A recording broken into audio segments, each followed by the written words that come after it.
Good afternoon everyone, welcome back to English class once again. पिछली बार हमने एक स्टोरी पढ़ा था पिनोकियो के बारे में, जिसमें आपको एग्जाम्पल दिया गया था कि झूठ बोलना क्यों गलत बात है एंड पिनोकियो कैसे लेसन सीखा एंड उसके बाद में उसने झूठ बोलना बंद कर दिया।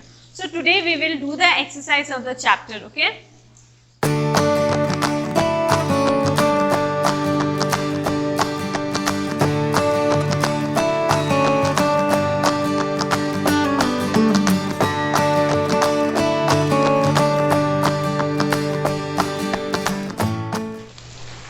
कॉम्प्रीहेंशन। यहाँ पे आपको क्या करना है, चूज द राइट आंसर। यहाँ पे क्वेश्चन दिया गया है, आपको राइट ऑप्शन चूज करना है। Okay, so let's see what does number 1 say. Geppetto lived in Italy. So chapter के स्टार्टिंग में ही गेपेटो कहाँ रहता था वो बताया गया था, तो Geppetto lives in Italy. Number 2, Geppetto was married with 2 children, not married and had no children, married but had no children. Number B, Geppetto was not married and had no children. When Pinocchio bumped into a policeman, he was taken to the police station. Geppetto was taken to the police station. The policeman threatened both Pinocchio and Geppetto. जब police station जाता है Pinocchio, तो policeman क्या करता है, गेपेटो को रख लेता है एंड पिनोकियो को घर जाने के लिए बोल देता है। Number 4, at the end of the puppet show, the puppet master, what does he ask the Pinocchio to do? He asked Pinocchio to join. Asked Pinocchio to join them. Number 5, when Pinocchio lied to the fairy, his wooden nose became longer. His nose disappeared. He grew shorter. Number A, his wooden nose became longer. Okay. Number, अब यहाँ पे answer दिया हुआ है, 8 question है, इसको हम discuss करेंगे। Who was Geppetto? Geppetto was a person who lived in Italy and he was a carpenter who was poor. Okay. Number 4, how was Pinocchio made? Pinocchio was carved out of wood and was made into a toy, but later on came into life. Okay. Number 3, why did Geppetto have to go to the police station? Geppetto had to go to the police station because Pinocchio ran to the police station saying that Geppetto was chasing him. Geppetto क्यों police station पहुंचा? क्योंकि Pinocchio जो है दौड़ते हुए police station के पास गया था और पुलिस को बोला था गेपेटो उसकी पीछा कर रहा है, ये बोल के पुलिस स्टेशन वो गया था। What did the fairy say to the Pinocchio the first time she met? When Pinocchio met fairy for the first time, she said to listen to his father and never to tell lie. Okay. Number 5, why did Pinocchio run into the forest? Pinocchio ran into the forest because the thieves were running behind him to steal the money. Number 7, what kind of a boy is Pinocchio? Pinocchio was a very naughty and a naughty boy who used to lie, but later he stopped lying after learning the lesson. Number 8, what kind of man is Geppetto? Is he a kind father? Give reasons for your answer. What kind of Geppetto is a kind but a poor. Geppetto is a poor man but is very kind and he is a very good father because he was poor, he did not have money, but still he promised Pinocchio to buy books for him and to send him school even if he has to sell his coat. So इसमें मैंने number 6 miss कर दिया, sorry. Why did Pinocchio's nose grow longer?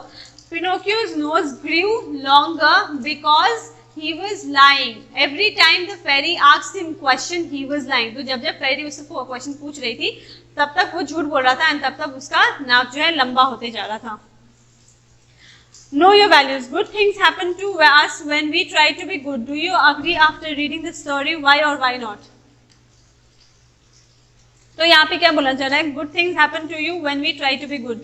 जब हम दूसरों के साथ में अच्छे बनेंगे तभी हमारे साथ में अच्छे कार्य किए जाएंगे। अगर हमारे कर्म अच्छे हैं तो हमारे जो फल है वो भी अच्छे होंगे। इस क्वेश्चन का मतलब यही है। तो अगर आप इस पे अग्री कर रहे हैं तो आप अपने रीजंस रखिए क्यों, और अगर अग्री नहीं कर रहे हैं तो क्यों, इसका भी रीजंस बना के आप ऐसे लिखिए। Okay, now read this sentence. This is the grammar portion. Geppetto is making a toy. The highlighted words are in present continuous tense. we say is making because the action is still going on. Gepetto is making a toy. अब ये present continuous tense क्यों है? क्योंकि Gepetto बना रहा है, जो वो बना रहा है, जो अभी action में है. Verb मतलब कोई भी कार्य जो process में है, और Gepetto जो है वो present में वो काम कर रहा है और वो हो ही रहा है, इसीलिए वो present continuous है. We add ing to the verb to form the present continuous tense. Okay? अब हम किसी भी वर्ड को प्रेजेंट कॉन्टिन्यूस बनाने के लिए उसमें ing ऐड कर देंगे. ओके? अब यहाँ पे is हो गया. is मतलब प्रेजेंट, make मतलब वो बना रहा है. ओके? अब आप ऐसे ही रैंडमली make किसी भी सेंटेंस में डाल देंगे तो सामने वाले को पता नहीं चलेगा कि वो प्रेजेंट है, फ्यूचर है या पास्ट है. इसीलिए आपको make के साथ में ing डालेंगे तो वो प्रेजेंट कॉन्टिन्यूस हो जाएगा, मतलब वो अभी भी चल रहा है. The present continuous tense is used to talk about something that is going on right now. तो present continuous tense हम तब अप्लाई करते हैं जब हम किसी चीज के बारे में या फिर किसी कार्य के बारे में बात कर रहे हैं जो अभी फिलहाल चल रहा है. जैसे अभी मैं क्लास ले रही हूँ तो ये प्रेजेंट कॉन्टिन्यूस हो गया. Miss Diksha is taking class. Take, अब टेक हो गया वर्ब. ओके? अब वर्ब में आप टेक, मैंने जैसे बताया था जब हम टेक लेते हैं तो ये कोई भी टेंस हो सकता है, पास्ट, प्रेजेंट, फ्यूचर कोई भी हो सकता है. अब टेक के बाद में ing डाल देंगे तो वो प्रेजेंट कॉन्टिन्यूस हो जाएगा. Diksha ma'am is taking classes. Okay? To talk about something that has been going on for some time. Okay? Present continuous तभी भी यूज होता है जब हम किसी चीज के बारे में बात करते हैं जो चल रहा है होता है काफी लंबे समय से. Okay? He is learning to play the violin. अब वो क्या कर रहा है? लंबे समय से वो वायलिन सीख रहा है, मतलब वो चलाने की सीख रहा है, वो प्रैक्टिस कर रहा है, वो क्लासेस ले रहा है. To talk about something that is going to happen. अब कोई ऐसा एक्शन जो होने वाला है नियर फ्यूचर में, उसमें भी प्रेजेंट कॉन्टिन्यूस लगता है. Okay? She is leaving for London on Friday. अब she is leaving for London on Friday, ये एक्शन अभी तक हुआ नहीं है लेकिन होगा, होने वाला है. जैसे यहाँ पे बोला गया to talk about something that is going to happen, जो होने वाला है. तो she is going to leave for London on Monday, ये एक्शन हुआ नहीं है, मंडे को हो जाएगी, इसलिए वो अभी तक हुआ नहीं है, होने वाला है, इसीलिए वहां पे भी प्रेजेंट कॉन्टिन्यूस टेंस लगेगा. Choose the right option to complete the sentences. Okay? अब यहाँ पे प्रेजेंट कॉन्टिन्यूस बताना है. ठीक है? 1. Rohit takes dash is taking care of the garden now. अब यहाँ पे नाउ का मतलब अभी हो गया, तो यहाँ पे क्या हो गया? You have to take on is taking. जैसे मैंने टेक के बाद में ing, कोई भी वर्ड के बाद में ing आप ऐड कर देते तो प्रेजेंट कॉन्टिन्यूस हो जाता है. वैसे ही Rohit is taking care of the garden right now. Now का मतलब अभी हुआ, इसीलिए अभी मतलब प्रेजेंट एंड टेकिंग मतलब कॉन्टिन्यूस, इसीलिए Rohit is taking care of the garden now. Okay? Number 2. I like / am liking coffee. I like coffee मतलब उसको प्रेजेंट में भी कॉफी पसंद है, इसीलिए लाइक पे आप टिक कर दीजिए. Number 3. he reads / is reading the newspaper now. फिर से यहाँ पे now है, मतलब अभी है. reading क्यों? क्योंकि कॉन्टिन्यूस है, इसमें read के बाद में ing ऐड कर दिया गया है, तो ये प्रेजेंट कॉन्टिन्यूस हो गया. Number 4. he runs / is running 4 kilometers every day. Okay? he runs and is to talk about something that is going on right now, to talk about something that has been going. Okay? अब यहाँ पे जो लिखा हुआ है to talk about something that has been going on for some time, तो मैंने जैसे बोला था जो एक्शन जो पहले लंबे समय से चलता आ रहा है उसको भी प्रेजेंट कॉन्टिन्यूस बोलेंगे. तो यहाँ पे he runs 4 kilometers every day. every day मतलब काफी लंबे समय से चला आ रहा है और आगे भी जाएगा, इसीलिए यहाँ पे प्रेजेंट कॉन्टिन्यूस में runs लगेगा. ओके? ये वाला अप्लाई होगा यहाँ पे. रूल नंबर 2 अप्लाई होगा इस सेंटेंस में. To talk about something that has been going on for some time. Okay? So यहाँ पे टू टॉक अबाउट समथिंग, किसके बारे में हम बात कर रहे हैं? ही runs, वो दौड़ता है. ठीक है? and has been going on for some time मतलब every day में past भी आता है, present भी आता है, future भी आने वाला होता है. Number 5. he freezes / is freezing at 0 degree centigrade. अब यहाँ पे ice is यहाँ पे है तो ये present हो गया, and freeze के बाद में ing है तो ये freezing हो गया, ये present continuous हो गया. ice जो है अभी freeze हो रही है 0 degree centigrade पे. Okay? so this is present continuous tense. Here now what we have to do is that we have to fill the blanks with the correct words. Read the sentences. The fairy found him at the foot of the mountain. सबसे ऊपर वाला line आप देखो. The fairy found him at the foot of the mountains. Pinocchio hit his foot against a rock. Read these sentences. The word foot has different meanings in both sentences. In the first sentence, foot means bottom. In second sentence 2, it refers to the part of the body.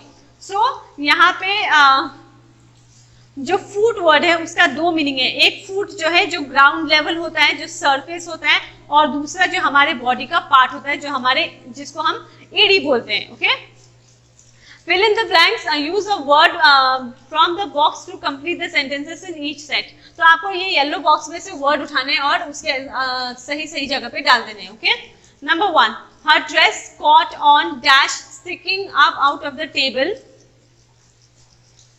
Do you have a pair of?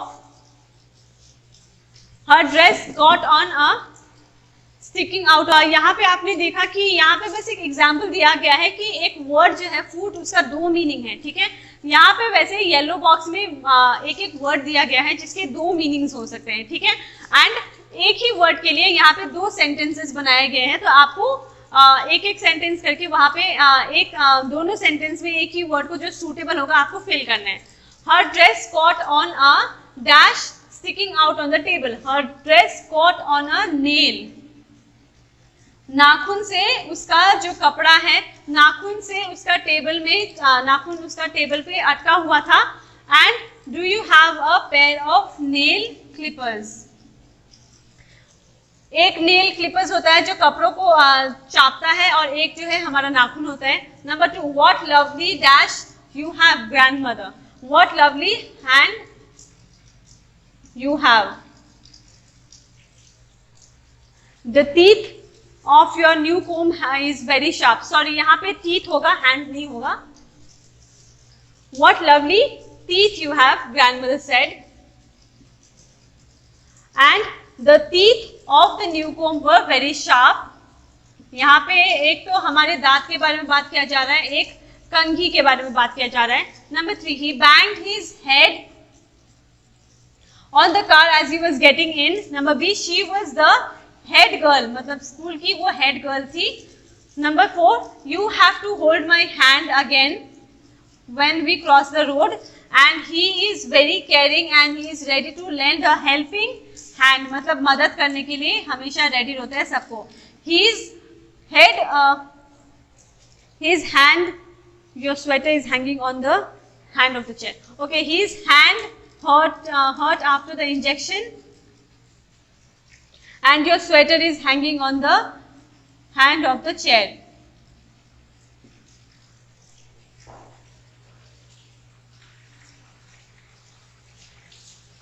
So we will move on to the next page.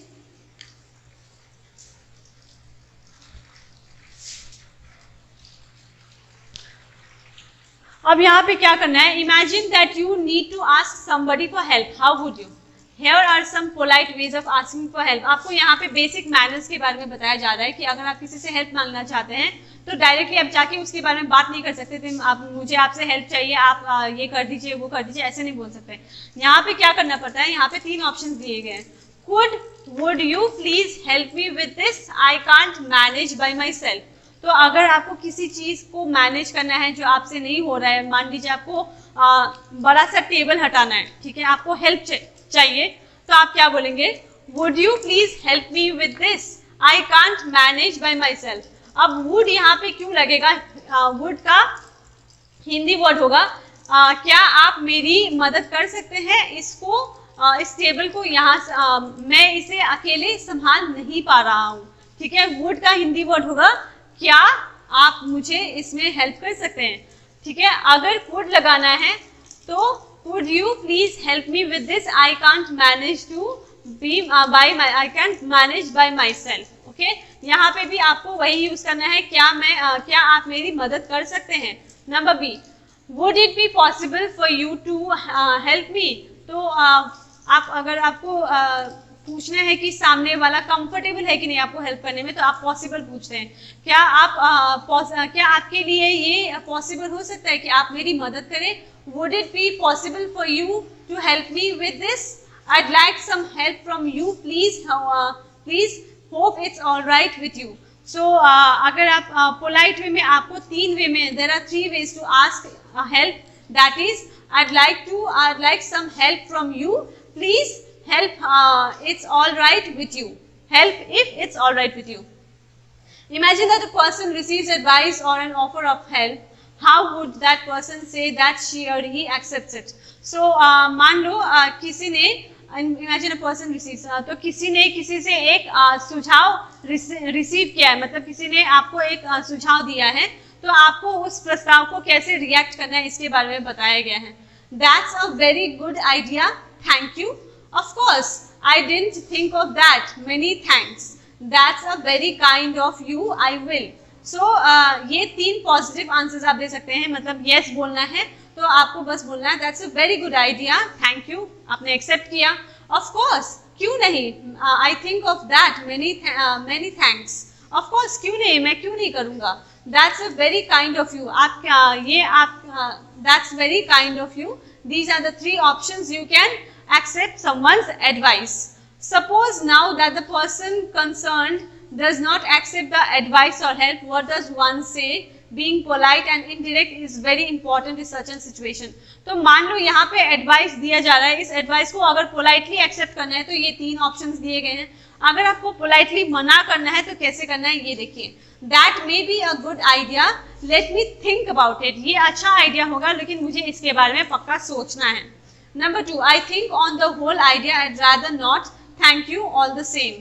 तो दूसरा polite way होता है, मेरे ख्याल से मैं नहीं करूँगा लेकिन फिर भी बहुत बहुत शुक्रिया। Do you mind if I don't, I know you are being kind. और तीसरा जो तरीका है वो है अगर मैं मना करूँ तो आप बुरा मानेंगे।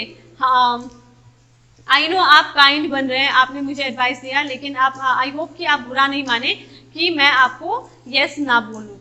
तो ये 3 तरीके हैं पोलाइटली रिस्पॉन्ड करने के। आप इसको पढ़ें एंड एक्सेप्ट करें एंड प्रैक्टिकली अप्लाई भी करें। And this way we come to the end of the chapter and we will meet in the next class. Till then take care.